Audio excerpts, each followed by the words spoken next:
Bonjour à tous, aujourd'hui je vous retrouve pour la vidéo acquisition livresque. Je vais donc vous présenter les dernières acquisitions que j'ai pu faire au mois de mars. Oui, c'est au mois de mars. Je vous rassure, il n'y en aura pas autant que lors de ma première vidéo acquisition. Je me suis calmée depuis. Je ne vais pas revenir longuement dessus puisqu'ils font déjà l'objet d'une vidéo en entier. Non seulement la dernière vidéo en plus de ça. Il s'agit de la série Endgame de James Frey, publiée aux éditions J'ai lu et publiée aux éditions Gallimard.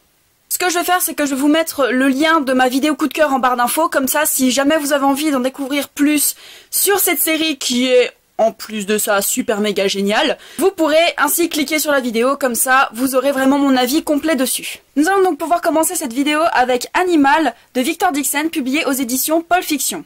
Nous suivons Blonde qui est une jeune femme de 17 ans, qui a toujours vécu dans un couvent et qui n'a aucun souvenir de son passé, ni même de ses parents qui ont disparu mystérieusement.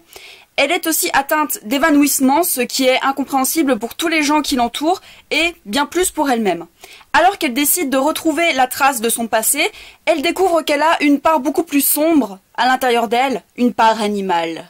Vous le comprendrez bien très vite, c'est une réécriture du conte de Boucle d'Or, et une autre facette de moi que vous allez découvrir maintenant, j'aime énormément les réécritures de contes. Je suis fascinée par les contes en règle générale, que ce soit par leur morale ou par les histoires un peu fantastiques qu'ils proposaient aux enfants et puis au début aux adultes.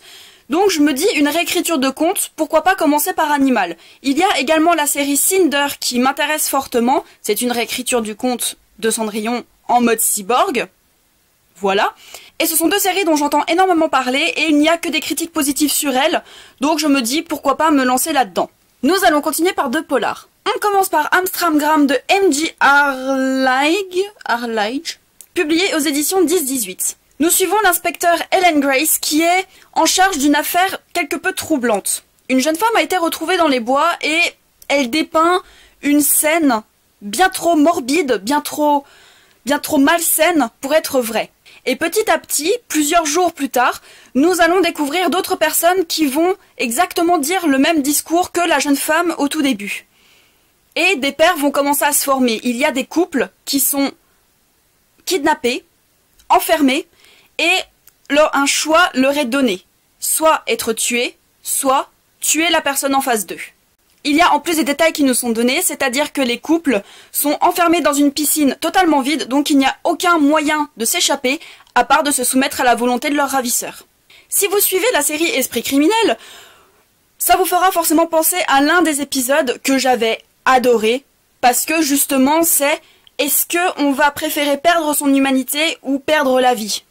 Et donc il était évident que j'allais être attirée par ce livre. J'ai pas vraiment d'attente sur celui-ci, je me dis juste que l'histoire de ce qu'ils nous en vendent a l'air fortement géniale. On va bien voir lorsque je vais le commencer, je vous tiendrai au jus, ça, il n'y a aucun problème là-dessus. Et nous n'allons pas nous arrêter en si bon chemin, nous allons découvrir Jour parfait de Raphaël Montes, là aussi publié aux éditions 10-18. Théo est un étudiant en médecine légale et il passe la plus claire de son temps dans les laboratoires à disséquer des cadavres. Autant vous dire qu'au niveau social, il ne s'y connaît pas vraiment. Il est plutôt du genre solitaire et il ne sort vraiment pas beaucoup. Jusqu'au jour où il va rencontrer Clarisse. Suite à un bref échange, il comprend que cette fille va être la femme de sa vie et qu'il ne peut pas la laisser s'échapper. Or, Clarisse va devoir s'en aller pendant plusieurs mois et ça, Théo ne le supporte pas. Il va donc la droguer et la séquestrer afin de lui prouver qu'ils sont faits l'un pour l'autre et que rien ne pourra venir perturber leur jour parfait. Ah, la folie humaine, qu'est-ce que ça peut me fasciner. Non mais sincèrement, quand j'ai découvert ce roman, je n'ai pas pu m'empêcher. Non, je ne pouvais pas. Vous savez maintenant que j'ai des délires un peu bizarres, que j'ai des fascinations un peu bizarres. Et en plus de ça, nous ne sommes pas du point de vue de Clarisse, mais du côté de Théo. Le fait qu'on soit du côté du ravisseur, c'est vraiment un style et un choix littéraire qui m'intéresse fortement. Donc, il était genre évident que j'allais me jeter dessus. Un peu de folie saupoudrée de folie, ça vous tente? Nous allons continuer par la série Deadpool de Ramon Rosanas et de Cullen Bunn, La Nuit des Morts Vivants, publiée aux éditions Marvel Dark. Avant d'aller voir le film Deadpool au cinéma, je m'étais déjà intéressée un petit peu, mais genre un tout petit peu, au personnage de Deadpool. Un anti-héros qui en a rien à faire d'être qualifié de gentil ou de méchant et qui est complètement siphonné du bocal. Voilà, c'était un personnage où j'allais forcément accrocher. Je me suis donc dit, pourquoi pas commencer une série Deadpool histoire de me familiariser un peu avec le personnage. Les anthologies, c'est pas vraiment ce qui m'intéresse. J'ai énormément de mal avec le graphisme des vieux comics, mais genre les vieux comics, hein, là où il n'y a pas d'ombre, où c'est juste de l'aplat, ça j'ai franchement du mal. Du coup, je me suis dit, pourquoi pas commencer avec une série où, quand les zombies mordent Deadpool, ils deviennent des Deadpool. Donc voilà, je me suis déjà procuré les 2 premiers tomes.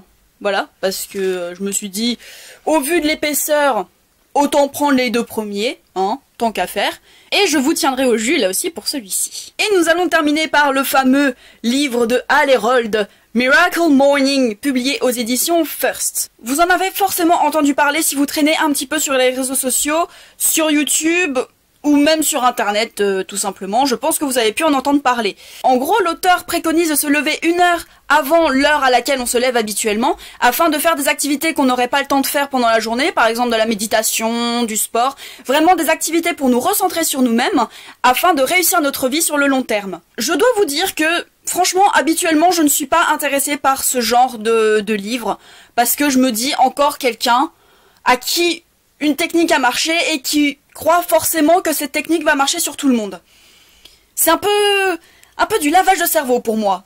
Je n'aime pas ce genre de livre parce que tout simplement, c'est limite s'ils nous obligent à faire comme eux, ils ont pu faire, alors que effectivement, leur technique a pu réussir sur eux, mais peut-être pas sur nous. Là, en le feuilletant, je me suis dit, pourquoi pas? Si ça peut nous permettre de mieux vivre notre vie. Mais voilà, c'est... Je me dis, ça peut être intéressant. Qu'est-ce qu'on peut bien faire pour se recentrer sur nous-mêmes? Et si cette technique peut fonctionner sur moi, bah peut-être que je l'essaierai, je ne sais pas. Même si habituellement, enfin je me lève déjà à 6 h du matin, donc me lever à 5 h ça risque de piquer très fort. Mais après tout, pourquoi pas essayer? Pourquoi pas découvrir ce qu'ils nous proposent? Et puis, bah si c'est bon à acheter, bah ce sera bon à acheter quoi.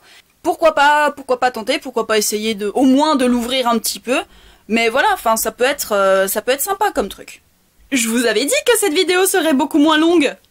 Cette vidéo est maintenant terminée, j'espère qu'elle vous aura plu et le soleil se barre. Cette vidéo est maintenant terminée, j'espère qu'elle vous aura plu. N'hésitez surtout pas à me laisser dans les commentaires vos dernières acquisitions, et si jamais vous avez déjà lu un des livres que je viens de vous présenter, n'hésitez surtout pas à me laisser votre avis, je me ferai un plaisir de le lire. Je vous souhaite une très bonne journée et de très belles aventures au pays des pages.